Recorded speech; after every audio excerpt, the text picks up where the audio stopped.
సంవత్సరం అంతా నిల్వ ఉండే జామ్ తయారు చేస్తున్నా అండి. 2 తోతాపరికాయలు తీసుకున్నా అండి. మంచిగా నీళ్ళలో శుభ్రంగా కడుక్కోవాలి. కడుక్కొని ఇట్లా తీసుకోవాలండి. ఇట్లా మొత్తం చెక్కు తీయాలండి. మంచిగా చెక్కు తీసి ఇక మంచిగా ఇట్లా తురుముకోవాలి. కాయ మంచిగా ఇట్లా తురుమాలి.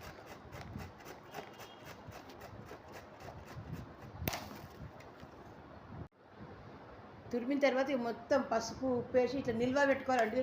సంవత్సరం నిల్వ ఉంటుంది. ఇలా ఉప్పు పసుపు తగ్గట్టు వేసి పెట్టి ఉంచుకుంటే ఒక సంవత్సరం నిల్వ. మనం పప్పులు వేసుకోవచ్చు, పులిహోర చేసుకోవచ్చు, దీన్ని పచ్చి పులుసు ఏదంటే అది చేసుకోవచ్చు, మటన్లు వేసుకోవచ్చు, ఎట్లయినా వేసుకొని మంచిగా మూత పెట్టి ఫ్రిడ్జ్లో స్టోర్ చేసి పెట్టుకొని 1 సంవత్సరం నిల్వ ఉంటుందండి.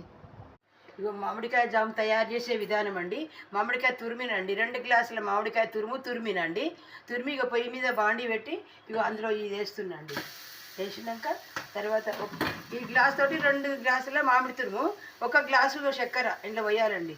పోసి మంచిగా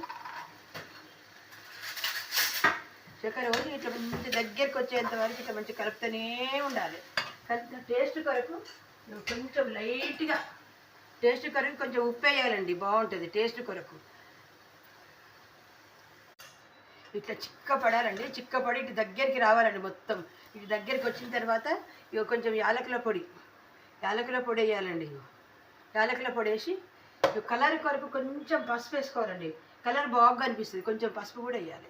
వేసిన తర్వాత దాన్ని మంచిగా దగ్గరికి కలిపి ఇట్లా మంచిగా గాజు బాటిల్లో వేసుకోవాలండి. వేసుకుని సంవత్సరం అంతా నిల్వ ఉంటుందండి.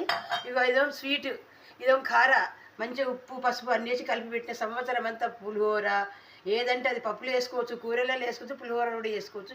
చాలా టేస్టీగా ఉంటుంది. సంవత్సరం నిల్వ ఉంటుందండి.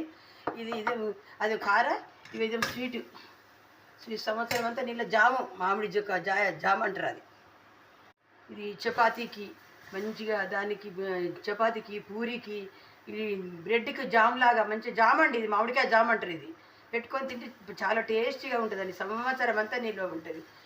మామిడికాయ జామ్ అంటారు ఇది.